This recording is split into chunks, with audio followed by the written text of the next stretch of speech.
కేంద్ర సెన్సార్ విభాగం అతి జాగ్రత్త పడుతోంది. ఏ సినిమా కారణంగా ఎవరి మనోభావాలు దెబ్బతింటాయో, కోర్టుల చుట్టూ ఎక్కడ తిరగాల్సి వస్తుందోనని భయపెడుతోంది. దాంతో సెన్సిబుల్ ఇష్యూస్ తీసుకొని సినిమాలు తీస్తున్న వారికి చుక్కలు కనిపిస్తున్నాయి. ఏ సినిమా ఎప్పుడు, ఎందుకు, ఎలా సెన్సార్ ఇబ్బందుల్లో చిక్కుకుంటుందో అర్థం కాని పరిస్థితి నెలకొందని సినీ జనం వాపోతున్నారు. మితిమీరిన హింస, శృంగారపరమైన చిత్రాలు ఏ సర్టిఫికెట్ తో బయటకు వచ్చేస్తుంటే, సెన్సిటివ్ అండ్ డివోషనల్ మూవీస్ మాత్రం సెన్సార్ సర్టిఫికెట్ కోసం పడిగాపులు కాయాల్సిన పరిస్థితి ఏర్పడిందని అంటున్నారు. చిత్రం ఏంటంటే, మాజీ ఎంపీ సినిమాకు ప్రస్తుత కేంద్ర మంత్రి మూవీకి సైతం సెన్సార్ తిప్పలు తప్పలేదు.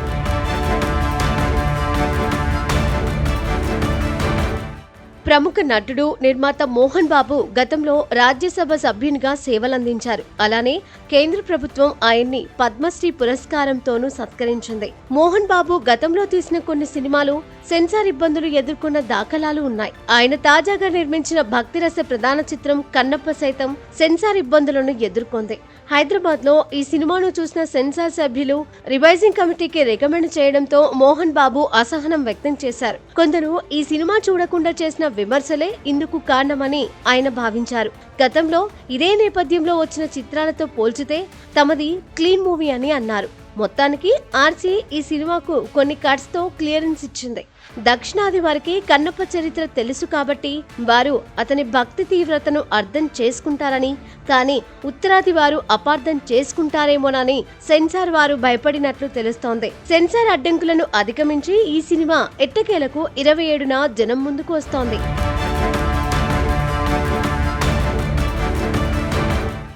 మాజీ ఎంపీ మోహన్ బాబు పరిస్థితి ఇలా ఉంటే, ప్రస్తుతం కేంద్ర మంత్రిగా ఉన్న పార్లమెంట్ మెంబర్ సురేష్ గోపి సినిమాది మరో కథ. 66 సంవత్సరాల సురేష్ గోపికి మలయాళ చిత్రసీమలో యాక్షన్ హీరోగా మంచి పేరుంది. ఆయన రాజకీయ రంగంలోకి అడుగుపెట్టి డక్కా ముక్కీలు తీసి ఇప్పుడు బీజేపీ ఎంపీగా గెలవడమే కాకుండా కేంద్ర మంత్రిగా ఉన్నారు. సినిమాల పట్ల విపరీతమైన అభిమానం ఉన్న సురేష్ గోపి నటనకు మాత్రం ఫుల్ స్టాప్ పెట్టానని స్పష్టం చేశారు. అయితే ఆయన నటించిన తాజా చిత్రం Janaki versus state of Kerala ఇప్పుడు సెన్సార్ చిక్కుల్లో ఇరుక్కుంది. ఈ నెల 27న విడుదల కావాల్సిన ఈ సినిమాకు పేరు మార్చామని సెన్సార్ సభ్యులు ఆదేశించారట. బలాత్కారానికి గురైన ఓ యువతి చేసే పోరాటం నేపథ్యంలో రూపుదిద్దుకున్న ఈ చిత్రంలో సురేష్ గోపి లాయర్ గా నటించాడు.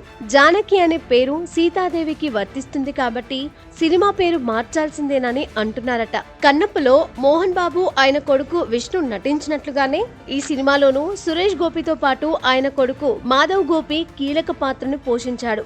అనుపమ పరమేశ్వరన్ జానకి పాత్రను చేసింది.